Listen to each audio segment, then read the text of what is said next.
আসামি শেখ হাসিনা, আসাদুজ্জামান খান কামাল এবং চৌধুরী আব্দুল আল মামুনের বিরুদ্ধে যে মামলাটি দায়ের হয়েছে আইসিডিবিডি কেস নাম্বার 1, সেটি আজকে নির্ধারিত তারিখ ছিল এবং আজকে ছিল তাদের বিরুদ্ধে যে গ্রেপ্তারি পরোয়ানা জারি হয়েছিল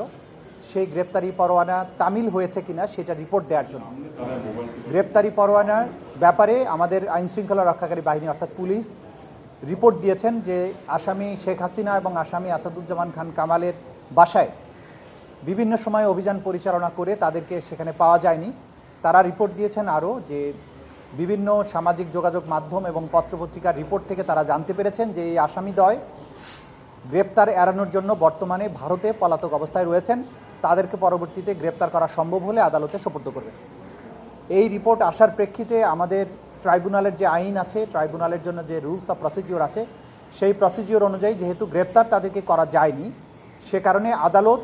আগামী 1 সপ্তাহের মধ্যে তাদেরকে হাজির হওয়ার জন্য, অর্থাৎ এই আসামি শেখ হাসিনা এবং আসাদুজ্জামান খান কামালকে আগামী 1 সপ্তাহের মধ্যে হাজির হওয়ার জন্য নির্দেশনা দিয়ে আদালতের এই আদেশটি দুটো বাংলাদেশের বহুল প্রচারিত পত্রিকায় বিজ্ঞপ্তি দেওয়ার জন্য আদেশ দিয়েছেন এবং এই বিজ্ঞপ্তি অনুযায়ী তারা যাতে হাজির হন আগামী 24শে জুন